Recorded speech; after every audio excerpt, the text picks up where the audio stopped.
Malagi bus stand, ಮಳಗಿಲಿ bus stand ಇರಲಿಲ್ಲ. ಹಾಗಾಗ್ಲಿಕ್ಕೆ ಹೋಗಿ ಒಂದು ಸ್ಟ್ಯಾಂಡ್ ಇದ್ದರೆ ಮಾತ್ರ ನಾವು ಸ್ಟ್ಯಾಂಡ್ ಮಾಡ್ತೀವಿ, ಇಲ್ಲಿ ಶೆಲ್ಟರ್ ಕಟ್ತೀವಿ ಅಂತೇಳಿ 85ನೇ ಇಸ್ವಿಲಿ ಒಂದು ಸರಿ ಇಲ್ಲಿ ಚಳುವಳಿ ಆದಲ್ಲಿ ಆವಾಗ ಹೇಳಿದರು ಡಿ ಸಿ ಬಂದು ಶಿರ್ಸಿಯಿಂದ.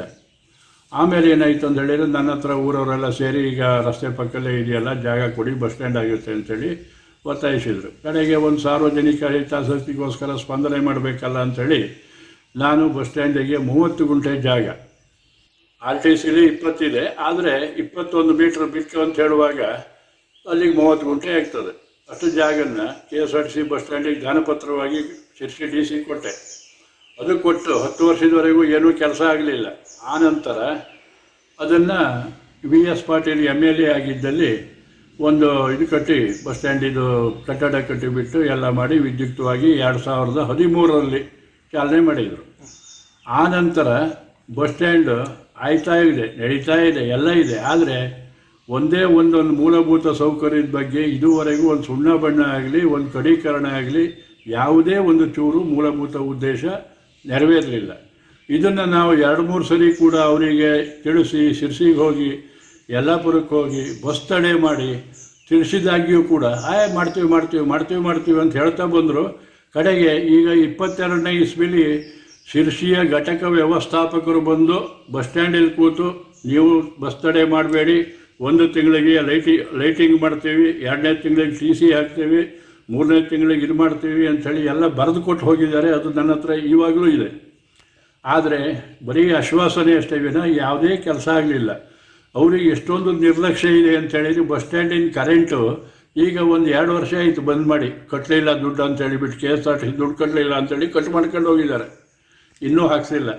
ಅಲ್ಲಿಗೆ ಇಷ್ಟೊಂದು ನಿರ್ಲಕ್ಷ್ಯ ಆಗಿ ಅವ್ರಿಗೆ ಬಸ್ ಸ್ಟ್ಯಾಂಡ್ ಬೇಡದಿದ್ದರೆ ಮತ್ತೆ ಯಾಕೆ ಅಷ್ಟೊಂದು ಜಾಗ ನಾವು ಸುಮ್ಮನೆ ಹಾಳು ಮಾಡ್ಕೊಳ್ಳೋದು?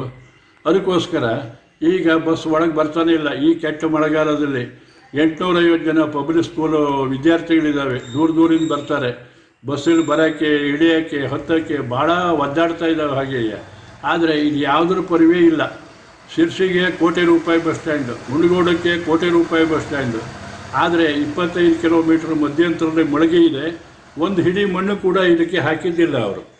ಅಂದ್ರ ಮೇಲೆ ನಮಗಿದು ಭಾರಿ ರೋಸಿ ಹೋಗಿ ಹೇಳಿ ಎಲ್ಲ ಸಾಕಾಗಿ ಈಗ ಬಸ್ ಸ್ಟ್ಯಾಂಡ್ ಇನ್ಔಟನ್ನು ಬಂದ್ ಮಾಡ್ತಾ ಇದ್ದೀವಿ. ಇದಕ್ಕೇನಾದ್ರು ಸ್ಪಂದನೆ ಆಯಿತು ಅಂತ ಹೇಳಿದರೆ ಓಕೆ, ಒಳ್ಳೆಯದು, ಸಾರ್ವಜನಿಕ ಹಿತಾಸಕ್ತಿಗೆ ಸ್ಪಂದನೆ ಆಗಿದೆ ಅಂಥೇಳಿ ಸಂತೋಷ ಪಡ್ತೀವಿ. ಇಲ್ಲ ಅಂಥೇಳಿದರೆ ನಾವು ಕಾನೂನು ಕ್ರಮ ಏನಿದೆ ಅಂತೇಳಿಬಿಟ್ಟು ಕೈಗೊಳ್ಳೋದು ಅನಿವಾರ್ಯ ಆಗ್ತದೆ. ನಮಗೆ ಬೇಕಾಗಿಲ್ಲ, ದಾನ ಕೊಟ್ಟದ್ದು ಒಳ್ಳೆ ರೀತಿಯಲ್ಲಿ ನಡೀಲಿ ಅಂಥೇಳಿ ನಮ್ಮ ಹಾರೈಕೆ. 22 ವರ್ಷ ಆದರೂ ಏನೂ ಆಗಿಲ್ಲ ಅಂತೇಳಿದರೆ ಸುಮ್ಮನೆ ನಮಗಿದು ಭಾಳ ಸಂಕಟ ಆಗ್ತಾ ಇದೆ. ಜನರಿಗೂ ಉಪಯೋಗ ಆಗಿಲ್ಲ, ಯಾವುದಕ್ಕೂ ಸ್ಪಂದನೆ ಇಲ್ಲ, ಅವರಿಗೂ ಬೇಕಾಗಿಲ್ಲ. ಅಂಥ ಪರಿಸ್ಥಿತಿ ಯಾಕೆ? ಆದ್ದರಿಂದ ಈಗ ಇವತ್ತಿಂದ ಇದು ಮಾಡ್ತಾ ಇದ್ದೇನೆ. ಬಸ್ಸು ಒಳಗಡೆ ಬರುವಂಥ ಬಸ್ಸಿಗೆ ಬರೋದಿಲ್ಲ, ಇಡೀ ದಿವಸಕ್ಕೆ ಒಂದು ಬಸ್ಸು ಒಳಗೆ ಬರೋದಿಲ್ಲ. ಆದರೂ ಕೂಡ ಶಾಂತಯುತವಾದ ಪ್ರತಿಭಟನೆ. ಇನ್ನು ಮುಂದಿನ ಹೆಜ್ಜೆ ಏನಂತ ಹೇಳಿಬಿಟ್ಟು ಮತ್ತೆ ನಾವು ಮುಂದುವರಿಸ್ತೇವೆ, ಅದು ಏನಂತೇಳಿ. ಒಟ್ಟಿನಲ್ಲಿ ಇದಕ್ಕೆ ಒಂದು ಇತಿಶ್ರೀ ಯಾವುದಾದ್ರೂ ಒಂದು ಮಾಡಲೇಬೇಕಾಗಿದೆ, ಅನಿವಾರ್ಯ ಇದು. ಯಾಕಂತೇಳಿದರೆ ಇದು ಸುಮ್ಮನೆ ಕೂತರೆ ಯಾವ ಕೆಲಸನೂ ಸಸೂತ್ರ ಆಗೋದಿಲ್ಲ. ಅಷ್ಟೇ ನಮ್ಮ ಆಗ್ರಹದ ಬೇಡಿಕೆ.